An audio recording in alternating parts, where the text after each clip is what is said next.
Oh, we're going with the Formula One theme song today. Curveball out of the gate.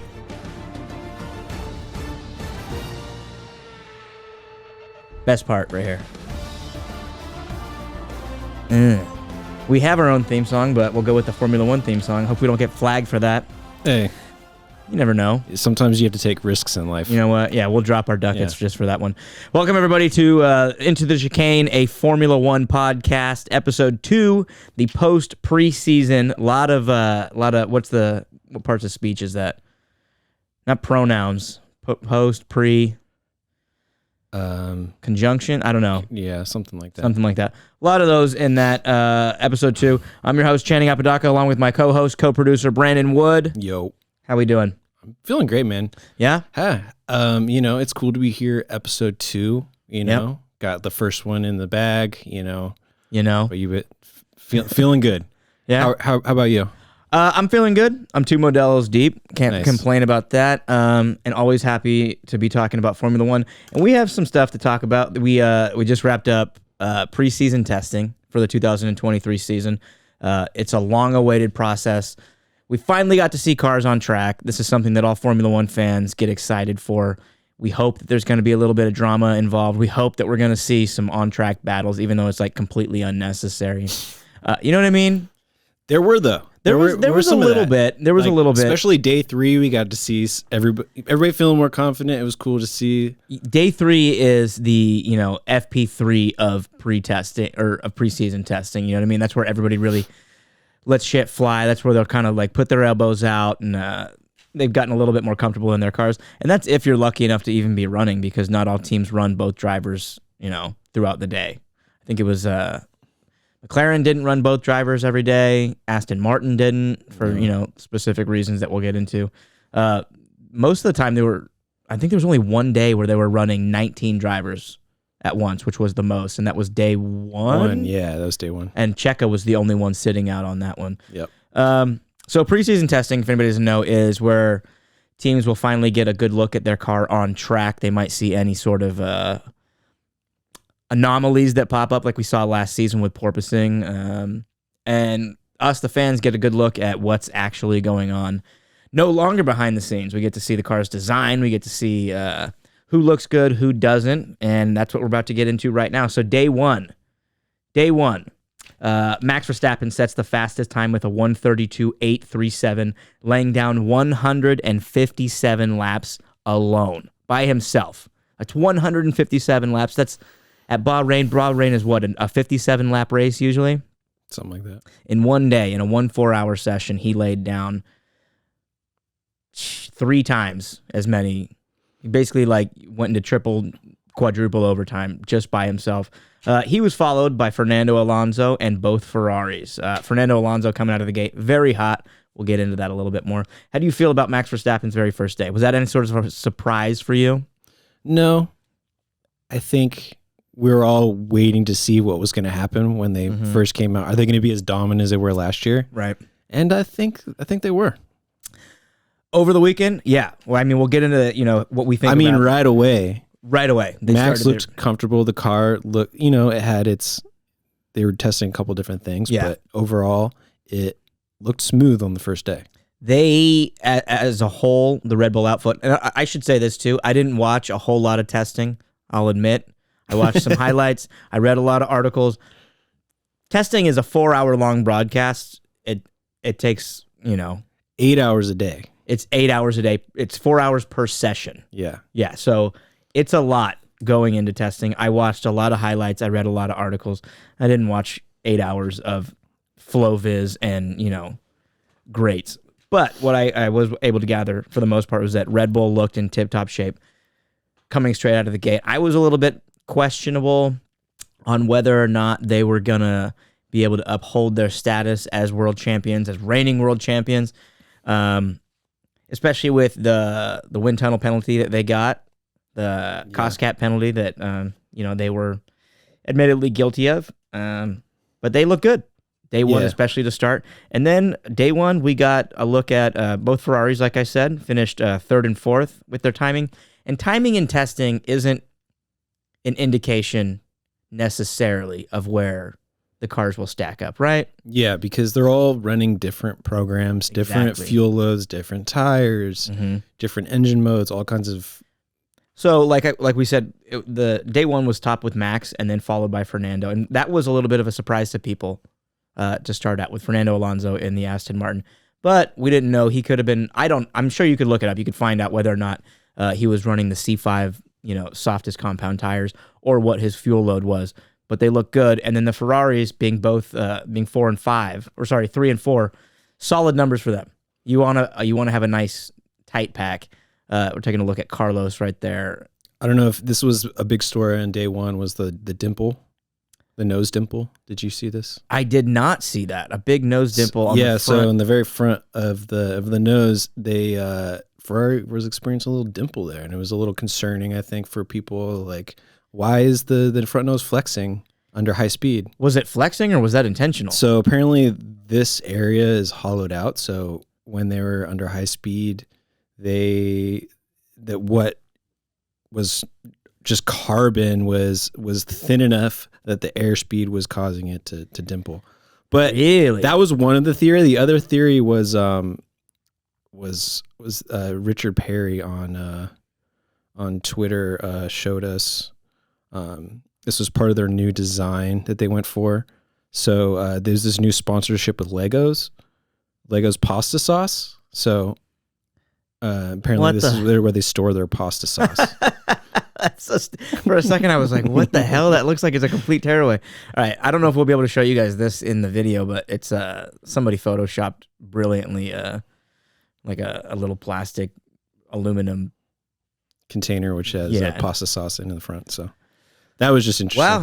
I did not know about the nose dent. So like we just said, anomalies that can occur. And they found that on day one. Mm-hmm. There you go. So that's something that they can look into fixing. That's why they run tests. But like I was saying, Fernando Alonso came out of the gate really hot.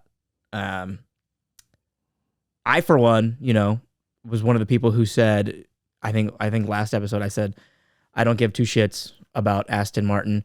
And Fernando Alonso laid down some really good times, really consistent times over the weekend we'll get into. Another funny thing, so up on our screen we have Felipe Drugovich, reserve driver for Aston Martin, 9 minutes into the very first session with a red flag. In his first outing of the season, one of his, a handful of his very first times in an F1 car. First thing I thought was how embarrassing. I mean, it was totally not his fault. He barely made it. No, it was a mechanical issue, not his. But the thing that sucks is that he missed out on like a good portion of the time that he had allotted to him. Absolutely.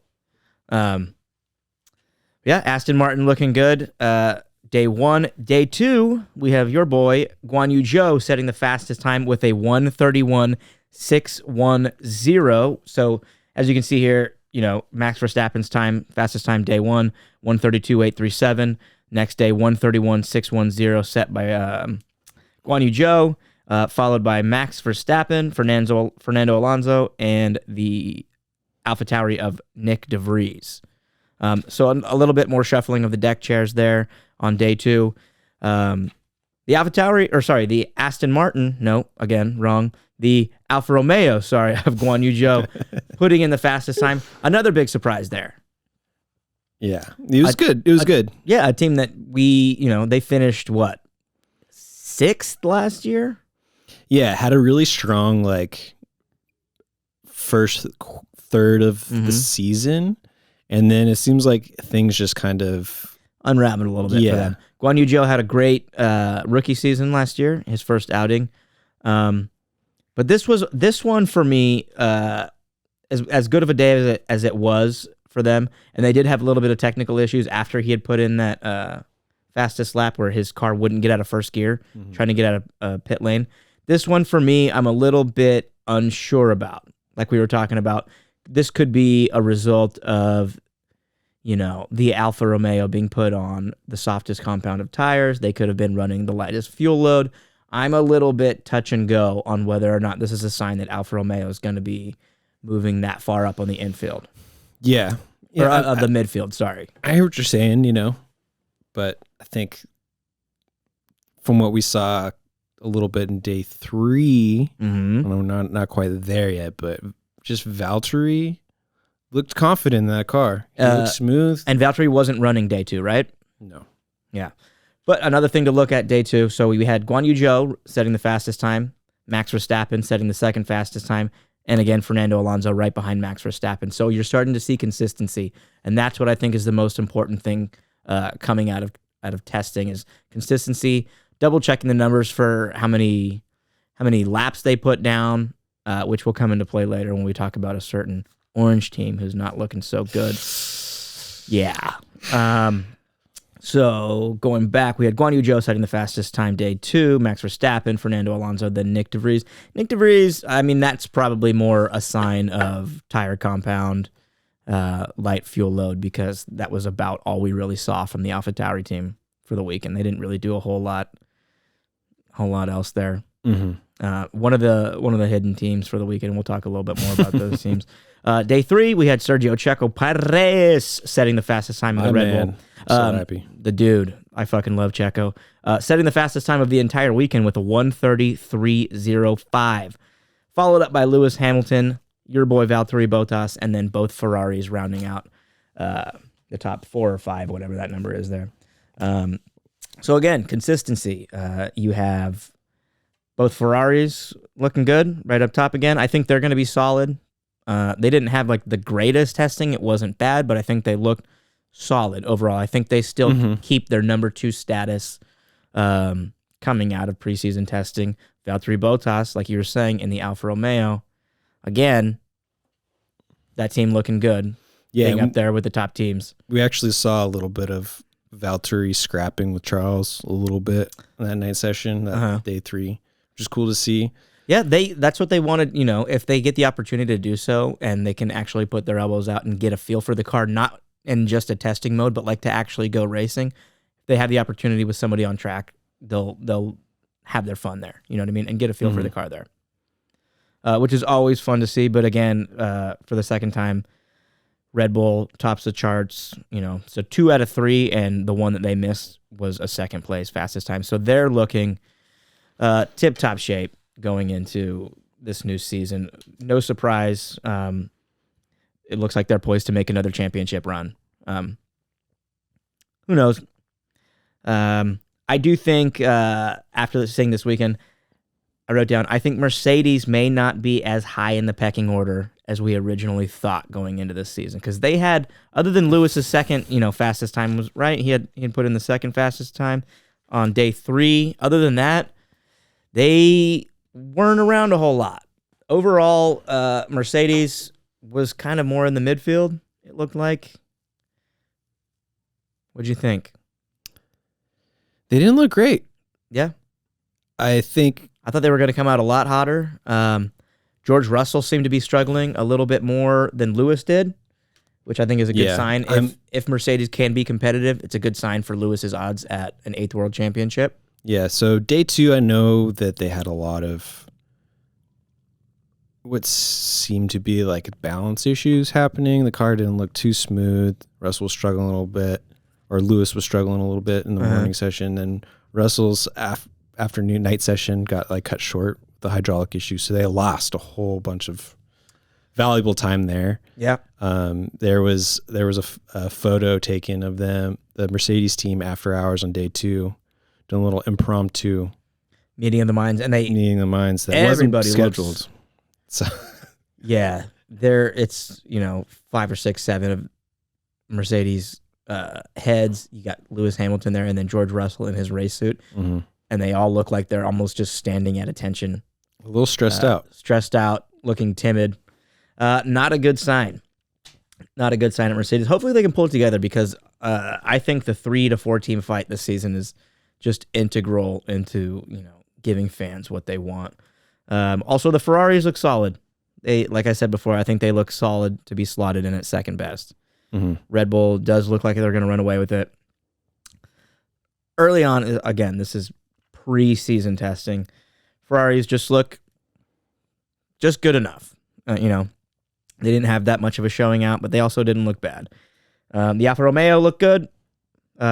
Maybe they've moved themselves up into the top of the midfield just in time before their transition to Audi in the next few years. If they're really on the up and up, now's the time to do it, right before they switch over. Yeah, I mean, the car looks good. Driving fast.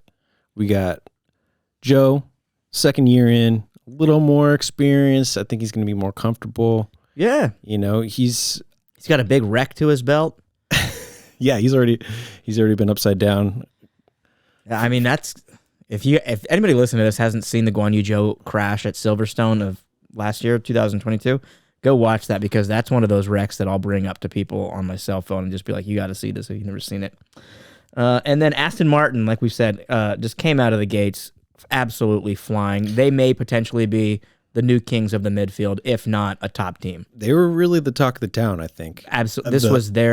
This was their testing. Especially Fernando, even just the first day, his night session, like his first time in the car, everyone was like just in awe. Yeah, everything that I was reading coming out of the paddock was that it didn't seem like it was one of those flukes where it was like that they were running, the softest compound tire or the lightest fuel load. It seemed like everybody was watching the car and really in awe about it. I think we even had there was a quote of reserve drivers Jack Doohan and Pietro Fittipaldi, them saying that watching that car this year was just something to behold, and they were really giving kudos to Fernando Alonso, just pushing that car to the limit. And yeah, just giving a lot of praise to what they've done to that Aston Martin car, which is cool. I will eat crow.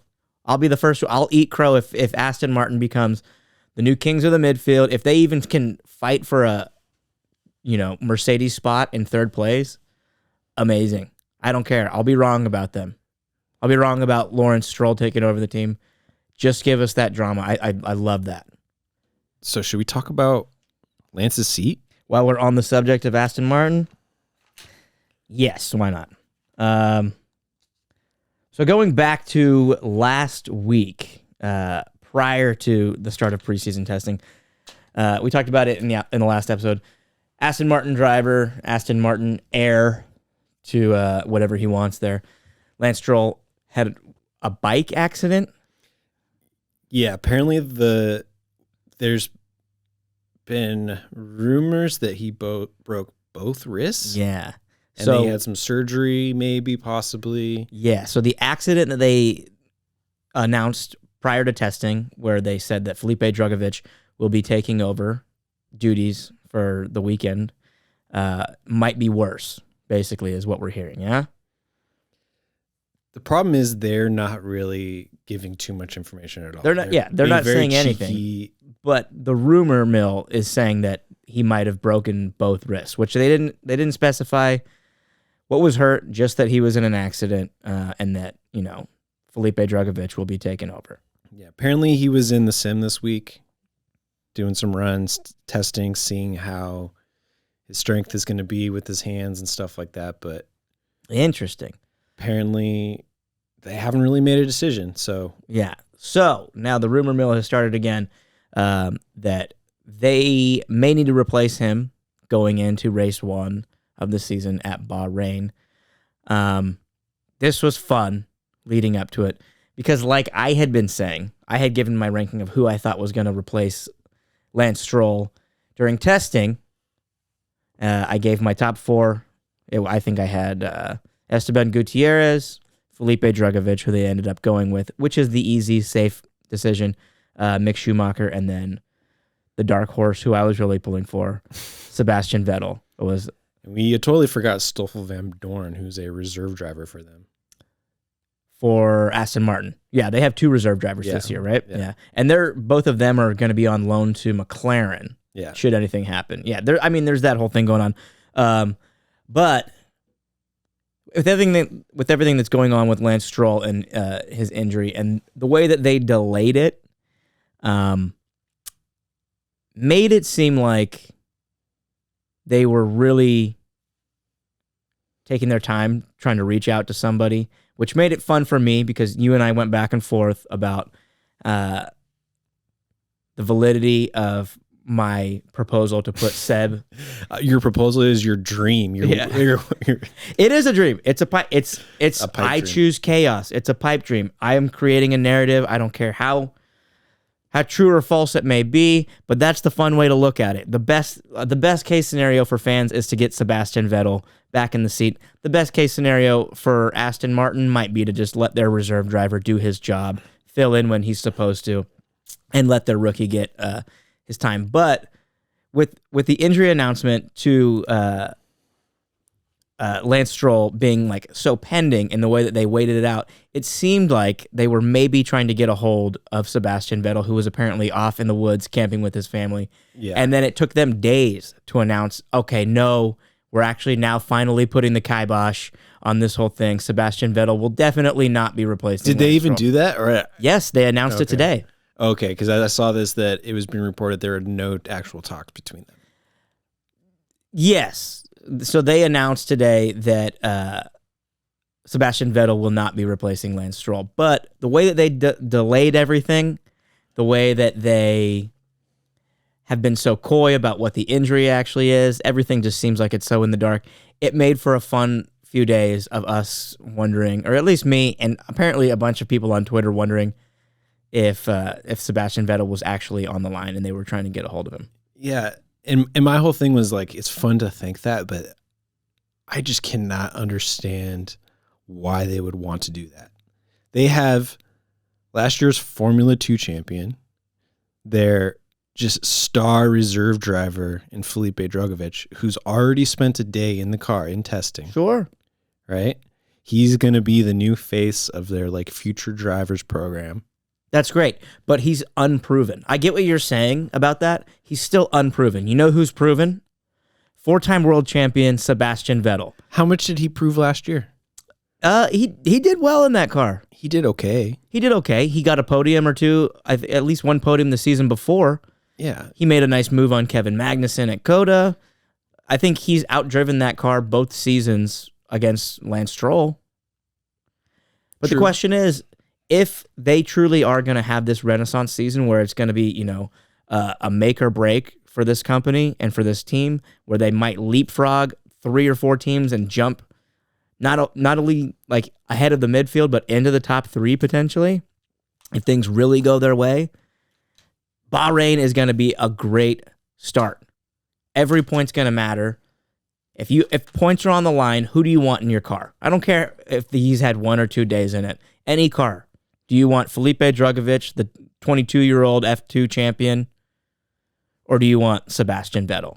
Sebastian Vettel, who retired last year, has been on vacation with his family, hasn't done any training, hasn't been in this year's car, is completely probably mentally checked out. He might be, but look at what happened with Kevin Magnussen. Kevin Magnussen got 10 days notice that he was going to be back in a Haas car, and he fucking hit it out of the park. Yeah, but he wasn't himself. He wasn't retired when that happened. He hadn't been training. He came back with a sunburn. He got let go from the team. He was actually I think he had done some other kind of races. He did IMSA, right? He did either IMSA or Le Mans. Yes, one of those. And he might have even done. No, he wouldn't have done the Race of Champions. He may have. It was the ice race. It was like right before the season. I think he did Le Mans. Yeah, Le Mans. That sounds right.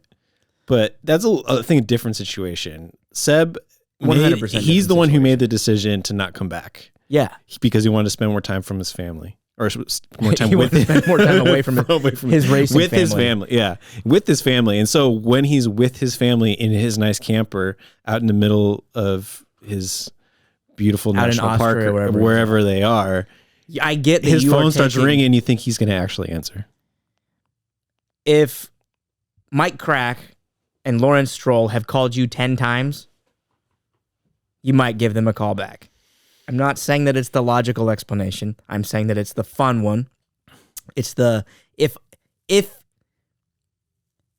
he says yes and you have a decision to make, whether it's going to be Felipe Drugovich or Seb Vettel, that changes the narrative. Because I guarantee, I almost all but guarantee that the reason it was drawn out that should Lance Stroll not be able to race in Bahrain, that Felipe Drugovich, because it took days for them to announce it, was because they were trying to get Sebastian Vettel on the line. I don't know. I think they were trying to give Lance time. Maybe, but why wouldn't they just... We don't really know when this accident happened. We don't know how much of a recovery time he's actually realistically going to need, all that kind of stuff. Yeah, so. I mean, potentially, sure. But if they knew, why not just say, hey, if Lance can't come back in time, then yeah, of course our reserve driver is going to take his spot. But no, they had to actually stop down and make an announcement. I choose to think that they were reaching out to Sebastian Vettel. Let me have a little fun with that. I mean, they might have been, but in my opinion, that's one of the dumbest things they could do. Why not invest because letting your star reserve driver get some laps in the car, get some experience? Seb's not going to come back for more than one race. Like later on in the season, are they going to be able to get are they going to have the same probability that he might come back? I don't think so. I think it's going to keep going down. Why, if later on in the season they need to put somebody in that car, why not have it be your reserve driver who's already had a race under his belt, already gone through testing, has been in the paddock throughout the development of the car, and is already keyed in on what's going on? Because points are on the line. He might be keyed in, but I think he still maybe finished, 10th fastest on the weekend overall. Yeah, if points are on the line, why are you going to bring in a guy who hasn't been training and is mentally checked out? He's not going to be that mentally checked out once he gets... If they were to bring him in, he's going to hone in. It's going to click for him. It's going to be like riding a bike. This guy did it for 16 years professionally at the top level. It's Sebastian Vettel we're talking about here. If Kevin Magnussen can do it, Sebastian Vettel could come and put in decent times. Nico Hulkenberg did it for Racing Point. It can be done. It's not that crazy of a theory, at least not one to have fun with. Anything can happen, but this thing ain't. We found out, regardless, that it's not going to happen. The team, like I said, did announce that should Lance Stroll not be able to race in Bahrain, that Felipe Drugovich will be taking over. And good for them. Whatever. It's boring, but I'm gonna love seeing Felipe in there. I think he's gonna be good. I will too. He's just not. Add one more rookie to the pile, Rookies are always fun, but I will say this: Felipe, for whatever reason, and I think this was the consensus on him last year when he won, something about him as an F2 champion just isn't sexy. Here's the question. Okay. He's at first race in Bahrain. Does he do better than De Vries or Piastri? Piastri, yes. De Vries, I would give De Vries a fighting chance against him. I think he has the edge because the Aston Martin looks so much better than both of those cars. We're going to get to McLaren in just a second.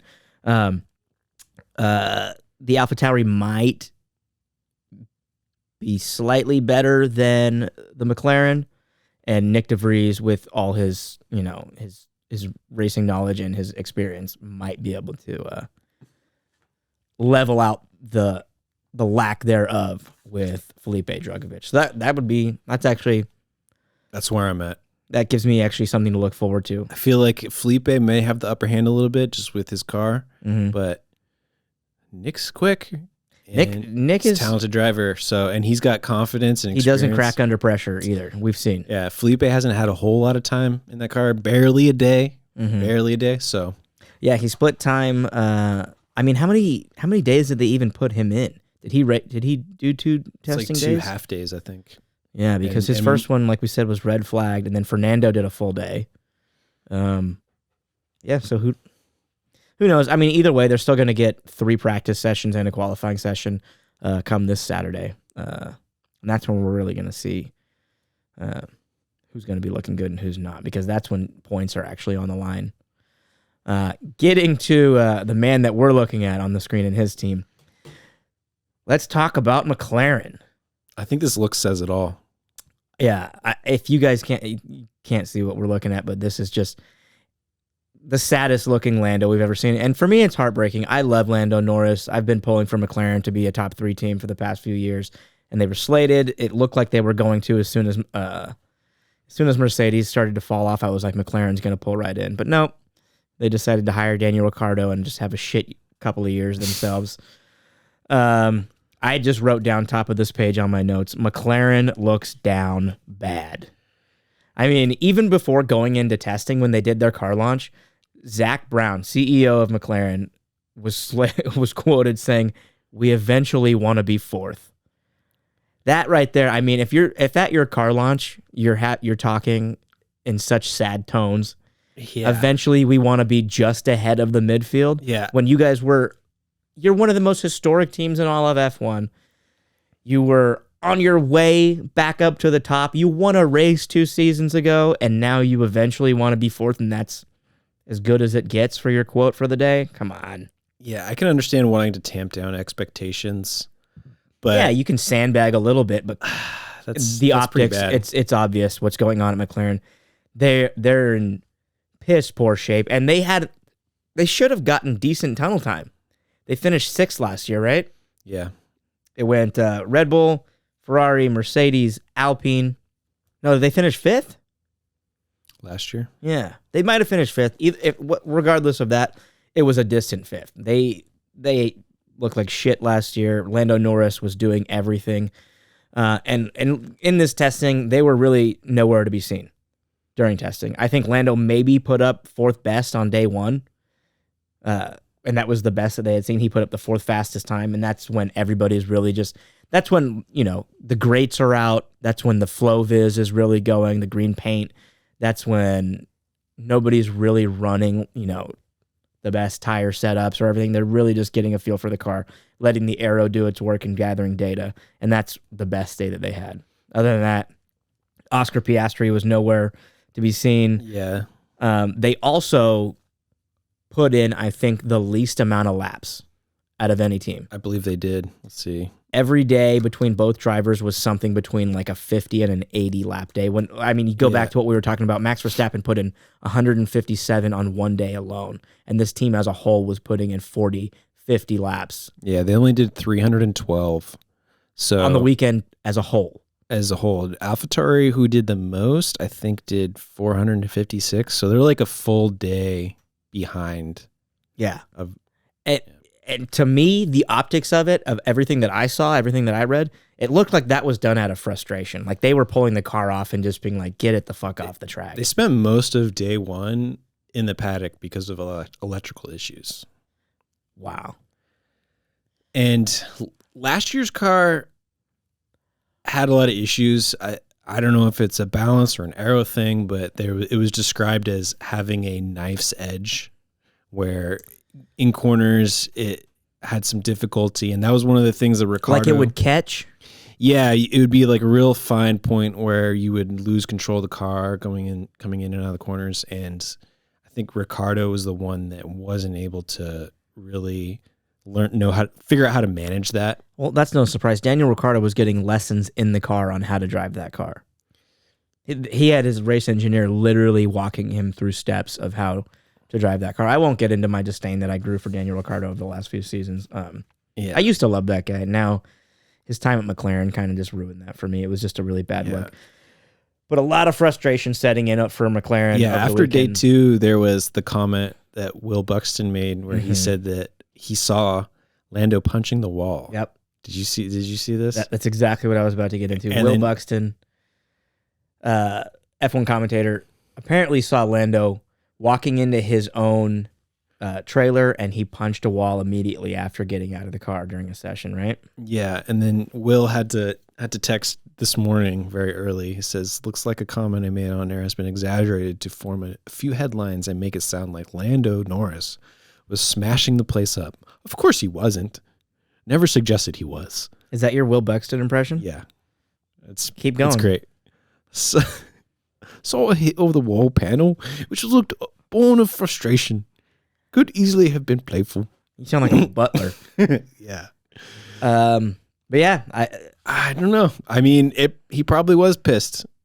We saw that face. That sounds like Will Buxton trying to recant and get himself out of a little bit of trouble and keep his job and keep his press pass so that he can see more frustration in the future. But things don't look good at McLaren right now. Day 3, we saw them busting out the duct tape. It was day 1 busting out the duct tape. Is that on the rear wing? Yeah. Interesting. I did not see that. Yeah, it looks like they're heat gunning some. Which is you'd like to think F1 is the pinnacle of technicality. Yeah, you don't really see duct tape used in F1. I've seen highlights of it used in the past, or tape in general. Like I think Max Verstappen last year they taped his wing because his DRS wasn't working. They ended up having to tape a portion. Yeah, in the middle of a race. In the middle of a race. But like you'll see it in NASCAR.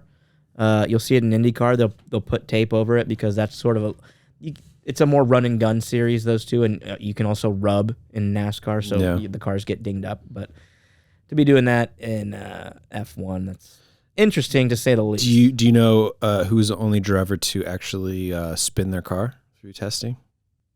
Piastri. Give me a sec. It was Oscar? Mm-hmm. He lost control of it? Yeah, did day 3. I was going to say George. No, Oscar was the only one, I think. Which explain, that knife edge that still remains this Interesting. year. And that was coming out of a corner, I assume? Yeah. Wow.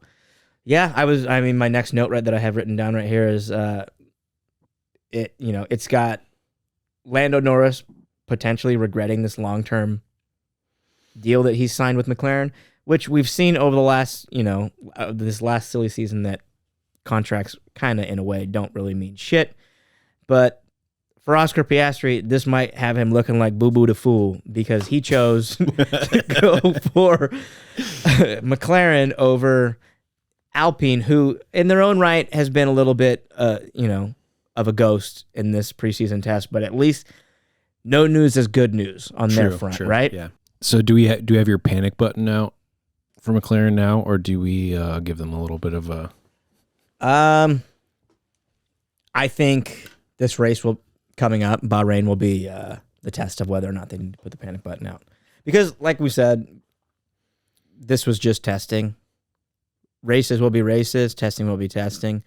We're going to get a good look at how they actually are this weekend. And not just them. I think most importantly, we're going to get a look at Lando Norris. Because Lando Norris is going to be the one who knows the most about the car. You can forgive Oscar Piastri for any lackluster performance he puts in the first few races of the season. It's his first season in F1. It's his first season in what might be a bad car. But if Lando Norris doesn't look good and he looks discouraged, then McLaren's going to be down bad. And you can probably bet your ass that Lando Norris is going to start shopping his contract around, looking for somebody to buy him out. Yeah. How do we know that it hasn't already started? It potentially could be. I think I mentioned it last week on the podcast that rumor mill has already started that after Checo leaves, if they don't want to give it to Nick DeVries, that Lando Norris could potentially end up there. Which to me, that's pure fucking sex. That's one of my favorite drivers for my favorite team. I would sell my soul to Satan to see that happen if I had one. But before we get to any official rankings that we want to put forward or talking about Drive to Survive, there's one rumor going around. I don't know if you've heard this one. That AlphaTauri is for sale. I've heard this. Yeah? I've heard this. Yeah. Oh, okay. I thought I was going to be dropping a big bomb on you. What do you think about that? What do you make of that? It makes sense. Makes absolute sense. The part of the headline that I saw was that they realized that it's not worth basically the cost. Like the advertising value of the team is no longer equal to what it costs them to run the team. And I think with the complete separation that they've done between them and Red Bull, other than being a feeder program, basically, it really, like you said, it doesn't make any sense. It doesn't make sense to keep them around. They're a back of the pack, middle at best in these last two seasons. I thought last year they could have been slated to move themselves up. If they had done so, maybe keep them around a little bit longer. But at the end of the day, they're a clothing brand. Yeah. For Red Bull, I think it makes sense for them to keep them around from like a driver's program standpoint, where they can use that as a mechanism for getting their younger drivers more experience. But at the same time, you look at who they've signed, like Checo, for instance. He came off, another contract that he wasn't part of their program. He was never part of the Red Bull program. I think for F1 as a whole, it might be best to get rid of the sister team for Red Bull. Let junior drivers be junior drivers, let them come up through feeder series. But Red Bull having a second team, essentially, in AlphaTauri has put what feels like a little bit of a damper and made them out to really just be evil in the eyes of F1 fans and non-Red Bull fans. Yeah. So I think AlphaTauri being sold to an independent team, potentially, an actual manufacturer could be fun. Or Andretti, who's been exactly. I was going to say the rumors who they're going to be sold to. There are 3 big names who it could go to. Number 1, you said it, Andretti. They're dying to get in. They're looking like becoming an 11th team is not going to be a situation that the FIA and that teams alike are going to allow. That's just looking like teams do not want to split up that prize pool. Exactly. Teams don't want an 11th team, and that makes sense for their part. Gunther Steiner, who's the nicest guy, has been very vocal about adding an 11th team adds no value to the rest of them. So Andretti could be great. Number 2, Honda, a Honda Works team. If they want to get back in the game, they already have ties. They're already making that engine. Yeah, now that there's the Red Bull Ford partnership that's going to be happening. And who's their driver? Their number 1 driver right now already? Max? Yuki Tsunoda. Yuki's going to need a place to go. Honda could potentially take over, which would be hilarious because Honda has been in and out of F1 for the last 5 years, something like 2 or 3 times already. They were in with Red Bull. Well, actually, prior to that, they had their own team. Then they were manufacturing or somehow, co-sponsoring McLaren's old car back in the early 2000s, and then left, and then came back with Red Bull, and then left again and sold Red Bull the IP, so it became Red Bull powertrains. But then everybody was like, no, Honda's still overseeing this. Yeah. So it's like Honda has 1 foot in, 1 foot out. This would be a good opportunity for them to just be Honda F1 again and take ownership of the team, have their Japanese driver and our fucking boy Yuki Tsunoda. That would be awesome. Number 3, Porsche. Porsche is looking for a way in. That's true. This could be, I think they're a long shot, but this could be their way. And I think if Porsche is going to fight their way into F1, I don't know that it's going to be buying a low-level Italian team. Yeah, and the thing with Porsche is they're going to... I know part of the thing with why they didn't do the deal with Red Bull originally was that they wanted to have more of an input on the engine side, powertrain side. So them having an opportunity to create their own team, like maybe this could be the opportunity for them to start their own engine program or... Yeah, I think Porsche's best bet is to, mend the wounds between them and Audi and figure out a deal that they can do there. But that's wishful thinking. But Andretti and Honda, I think if this deal goes through and AlphaTauri wants to clean their hands of Formula One, then that's the way to do it. And if Red Bull's up for letting go of their little, 15-year-long experiment they've had going with a sister team. I'm going to miss the livery. It's great. I'll miss AlphaTauri in general. They were fun. It's fun to have, a younger brother idea in sports, Yeah. It's always fun to have that youth element. But at the same time, it is a little bit unfair because Red Bull does basically have a second team where they can just, Christian Horner said it himself, AlphaTauri drivers or Toro Rosso drivers at the time are Red Bull drivers. They're all contracted under the same team. Ferrari doesn't necessarily have that. Mercedes doesn't have that. Gives them a little bit of an advantage. Let's get into now. That's I guess a wrap on preseason testing. Yeah, I'd say so. Overall, boring. I thought for the most part. We had to really scope out some drama. Will Buxton had to find Lando potentially pressing a doorknob to find drama for us. But we got some good insight on how the season's going to look. Like we said, looks like Red Bull's going to be topping the charts again. Mercedes maybe falling off, and Aston Martin looking on the up and up. So those are some of the big highlights of that, and that's some fun stuff to look forward to. We'll see how that pans out in Bahrain.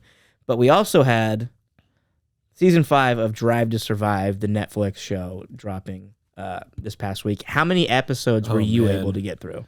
I think we got through 5 or 6. Oof, you beat me. Yeah. I was able to get through, and not because I say get through. It's not like I'm trying to stomach this. This is one of the greatest TV shows ever made. Straight binging. Yeah. I only had time to get through half of episode 3. I had to pause it. I had to go to a baby shower. So you got to see yeah. Toto's hissy fit. Oh yeah, I got to see that.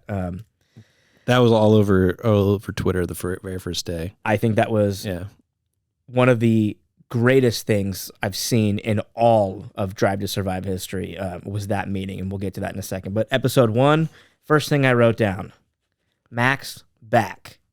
Want to know what I wrote down? What? Max facial hair.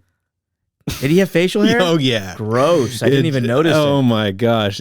He needs to get rid of it. Where was it? He's got the mustache and then somewhat of a just gross. What you might want to call a beard, but you can tell weird. It was off-putting. Yeah, you can tell that he's the type that can't grow a full beard. Yeah. Or any kind of like full facial hair. Yeah.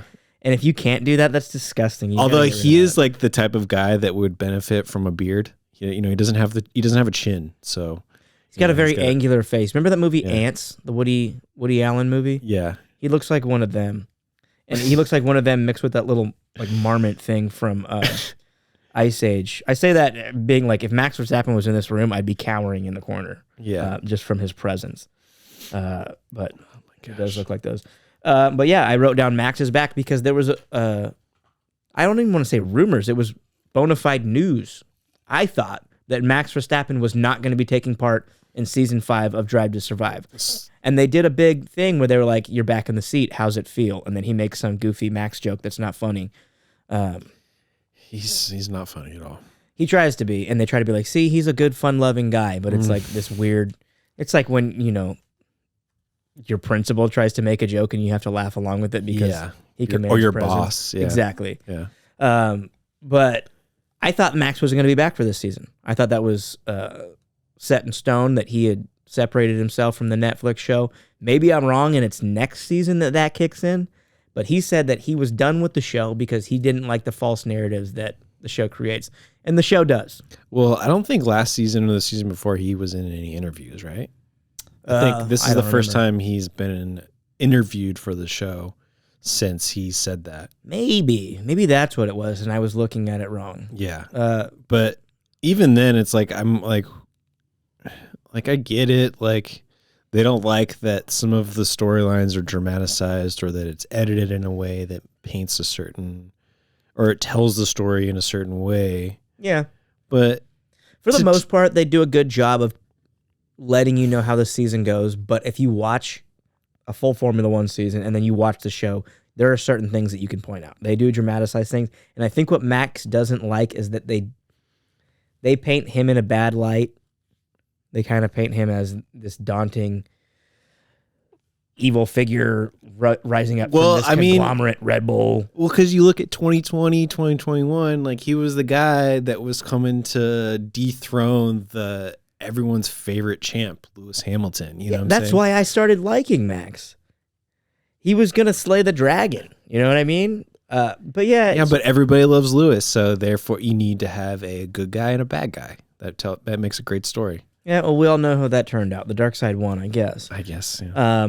Then I wrote down drivers talking shit about the Mercedes during preseason photos. Did you notice that? I didn't know. There was a scene in episode 1 where all of the drivers are doing that. You know how they do that like angular photo where they up on the starting grid where all the cars are parked right there?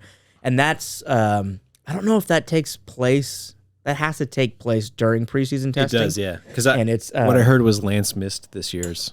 Okay, so that would make sense. So then Felipe is probably going to be in his spot. Yeah, they're going to Photoshop Lance's head on Felipe. That'll look weird because Lance has a fucking helmet on his shoulders. It would be easy to Photoshop then. Hopefully they Photoshop a new haircut onto Lance because $1 billion can't fix that terrible buzz. But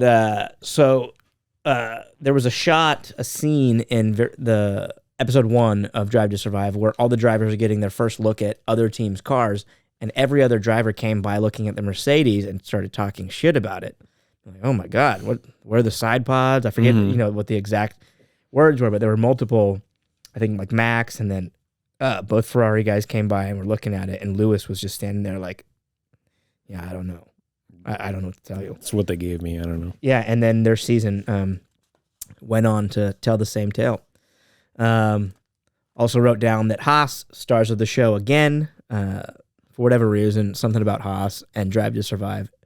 They start off every season with Haas. Everybody loves it. It's also, I mean, at the beginning of the season, that was one of the biggest stories. Just the whole Nikita Mazepin K-Mag situation. So it was kind of it's kind of interesting to see that. They cover, so prior to the start of last season, Haas F1 had a driver named Nikita Mazepin, who was a Russian, still is Russian, but he was other than being, the son of a Russian oligarch who was essentially a pay driver, he was also an issue for them because he had gotten in trouble for some alleged assault type shit. Remember the Snapchat thing? Yeah, it wasn't good. Yeah, he was just a bad luck for the team. I don't want to get into too much about what he had. A bad attitude. He was bad driver. He had the nickname Mazaspin for a reason. Guy could barely keep the car on track. It became obvious that he was only there for money reasons. His dad was a giant sponsor of the team, and the team became backed by Russian oligarchical money. Yeah. Right? And then the war in Ukraine happened, and Russia became public enemy number one in the public eye, and so they had to cut ties with him. And there was this great shot of Gunther Steiner, who is international treasure, not a national treasure, international treasure, where he says, "Normal Russians." I almost did a German accent there. I had to stop myself. He says, "No more Russians. I'm done with Russians." We can all agree. Let that speak for itself. I mean, I've been saying that shit for years, but that's because I'm a hockey fan. And then, so what they did was they moved in Kevin Magnussen, who came back out of forced retirement, like we were talking about earlier. He was fired or let go of his position because the team needed to fill it with youth and financial backing. So K-Mag lost his spot and then came back in just dramatic fashion, a la the way I would love to see Seb come back. But also hilarious quote from Gunther Steiner saying that Kevin looked like he had aged 10 years. And he really did. I don't know if that was one of the first things I noticed when K-Mag came back was that he had, like I said, he was all sunburnt and tan. He just, he looked like he'd been through the wash. Well, he just had a kid, so he's probably been up all night. That too. And that's going to be your new life. Yep, that's right. Those of you who don't know, all 8 of our listeners, Brandon Wood, we just celebrated the baby shower for Baby Wood coming. Yep. Sometime this season. Future F1 fan on the way. Future F1 driver, if I have anything to do with it. Episode 2. Here is where I the first thing I noticed, we had a little bit of that Netflix storytelling going on. The race in Barcelona, I don't know if you remember this, but Lewis was complaining about everything in the car. This was when things were going really bad for Lewis. And he had talked to his engineers and said, let's just save this engine, you guys, and box this. Giving up. And he wanted to give up on the race. And he ended up finishing, I think it was 4th in that race. Something like that. He had a great comeback. It was 4th or 6th. But like he went from like 18th at the time that he was complaining about the car to finishing almost on a podium, scoring all these great points. But in the Netflix montage where they're making everything look so bad for Lewis, they use that soundbite without showing how he actually finished that race. So there was a little bit of, Max Verstappen's gripe against that. And what race was it? That was Barcelona, Spain. Lewis finished, I want to say 4th. That's all I got right here. 5th. 5th. Yeah. So there you go. And he made that quote because he was at the back of the pack. He was struggling, but then ended up having a really great race. But they used that soundbite to make it, to tell this story about Mercedes woes. Here's the thing, though. Like, I remember watching that race live. I think it was with you. And I remember at that time when we were all bitching it. We were like, oh my God, how could he say that? Yeah. How could he check out so early on in the race? Like, that's when we kind of knew Lewis wasn't. He wasn't Lewis anymore. Yeah, he wasn't Lewis. I don't know what was happening last season. He obviously was, very hurt by everything that had transpired the year before, but you want to see some more fight out of a guy. Like, for him to give up so early, it was just kind of disappointing, That was when we kind of realized something was broken. And it took, I think till the end of the season for Lewis to want to get his fight back. And I think he's got it this year. I hope that, for his sake and for F1's sake, that he at least will go for that world title. But yeah, that was just a bad look. It was a bad look for Lewis. And then just being, someone who watched that race and knows the outcome of that race, and that for them to use that soundbite, nothing terrible about it, but again, Netflix storytelling. And then, yeah, like we talked about earlier, the behind the scenes look at the team principals meeting, that was brilliant. That's something that you can't get outside of Drive to Survive, and that's what, for anybody who's an F1 fan who doesn't like Drive to Survive because of, the narrative storytelling of like what just happened to Lewis, this is why we watch Drive to Survive, is because we get an inside look with those cameras in meetings like that we would never, ever, ever get to see without that show. We had Toto Wolff and Christian Horner just going head to head in like a cursing battle. Toto was trying to take on the entirety of every other team principal. You want to play this? Yeah. All of you are playing a dangerous game. If a car ends in the wall because it's too stiff or it's bottoming out, you're in the shit, and I'm gonna come after you. Because we are removing the stiff. Wait a second, I'm talking. Are we playing to the cameras here? I think this is probably better off camera than... No, I don't care. You think this is What's so funny about this is he's You're very, very wrong. He's trying everything he can do because what they're talking about right there is porpoising, and Mercedes was really one of the teams that was struggling with So porpoising. bad. They were the worst. They had it the worst, but they ended up figuring it out. It was Ferrari who, just kind of wrote it out. But he was taking every swing he can, and every other team principal at the time, or at least, in that scene there, was laughing at him or just, remaining silent. Mm-hmm. And I thought it was funny because he's looking for all this shit and going, side with me, but who in their right mind is going to sympathize with Mercedes? Nobody. In the paddock. Yeah. The 7-time back-to-back world champions. It's a Mercedes versus everybody situation right there. And Toto, I'm sorry, but you're going to come out on the wrong side of that. Yeah, and everybody in that room basically told him to fuck off. Yeah. They came out of there literally laughing. Yeah. So I was thinking, to wrap this up, it might be kind of cool to do some predictions for how we think teams are going to stack up for 2023. Let's do it. Cool. So I think starting off at 10, yeah? I might be easier to start from the top and work back a little bit. Right. So I think this one's got to go to Red Bull, right? Yeah. Like just I think that's straight out the gate. No one would really argue that Red Bull looks the strongest. Kind of just blew everybody out of the water first weekend. It looked like an easy weekend for them too, which is scary for everybody else. Yeah. So Red Bull won. So what do we? Number for me, two is an easy pick as well. I'll go Ferrari too. Ferrari, okay. I would agree with that. Ferrari 3. Here's where it starts to get tricky. It's gonna get tricky.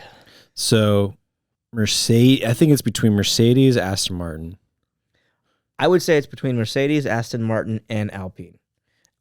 Like I said, Alpine. Why not? They had a quiet test. If Mercedes is going to be bad, Mercedes can be bad.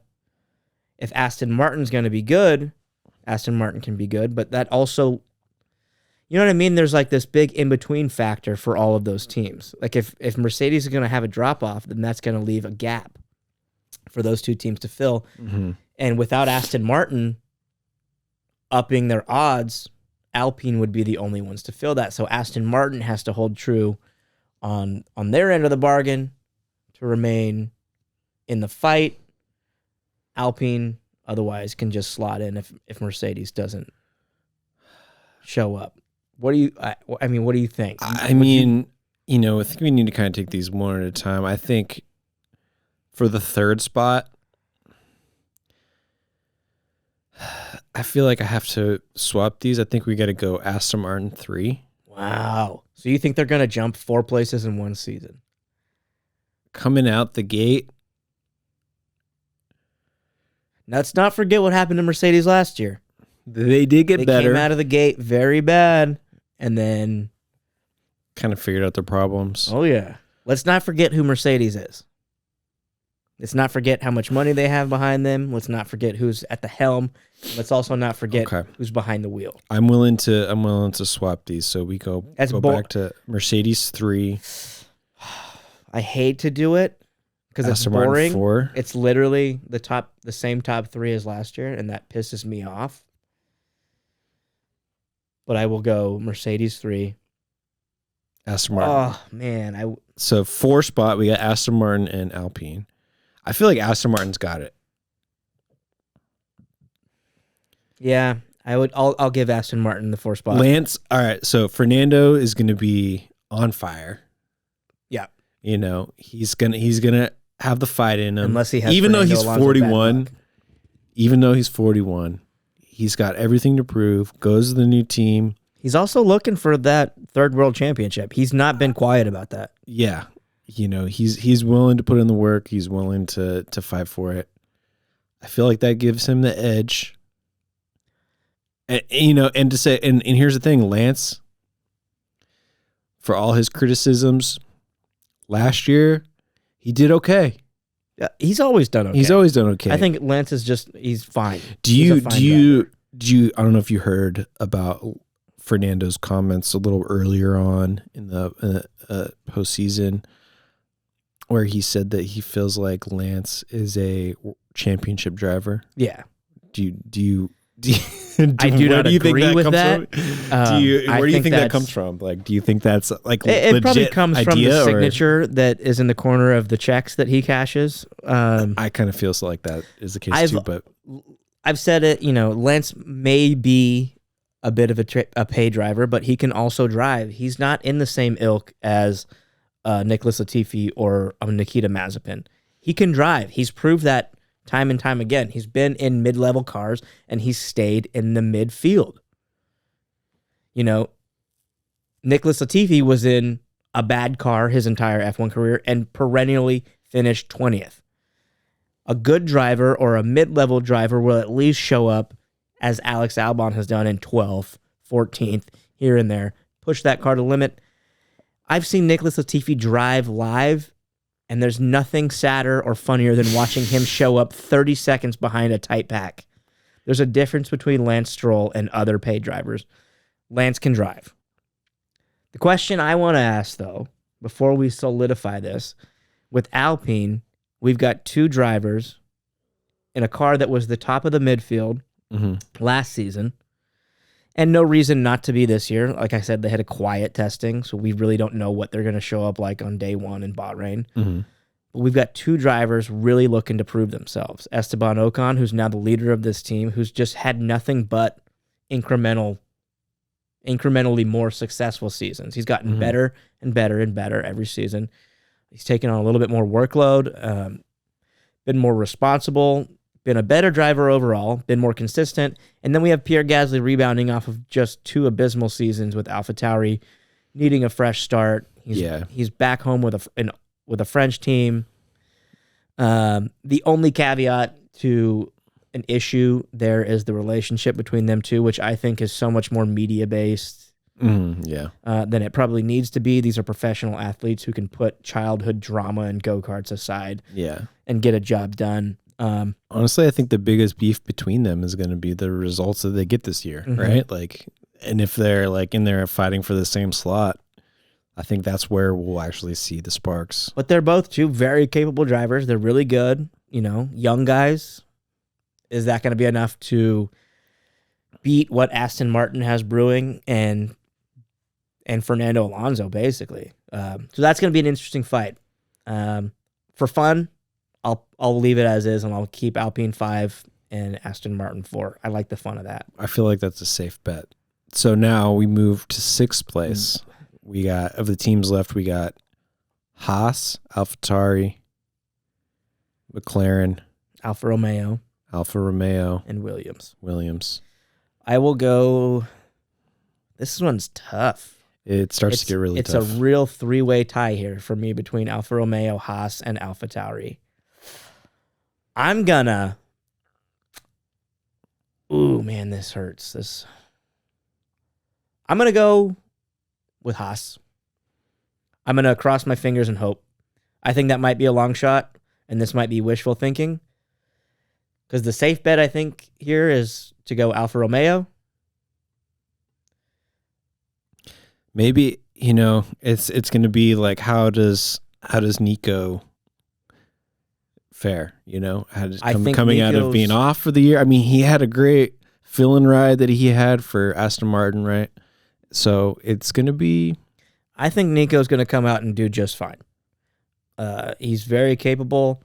I also think that Haas, through testing, they had a couple really good showings in the early tests. They got that bomb Ferrari motor. Yeah, they topped the charts for small periods of time before other big teams got on the track during testing. I think they look just capable enough. What sucks here is having to rank them above other teams that I think are just as capable as them in AlphaTauri with Nick DeVries and Yuki, and then Alfa Romeo, who man, they might on paper be the safer pick for number 7. For 6. For 6, okay. But Haas to me is the more fun one. What do you think about that? Yeah, I feel like Haas has maybe more to prove this year. K-Mag's going to be strong, but they're still limited. I don't know how much their budget restrictions come into play. Yeah. And that kind of stuff. Alfa Romeo's got, although they don't have Fred Vasseur anymore, they got true. They are under new management. I'll say this about Alfa Romeo. I think it's a one or the other type situation with them. I think they're either going to slot in like around here where we have them, the 7, maybe the 8 spot, or a 4-5.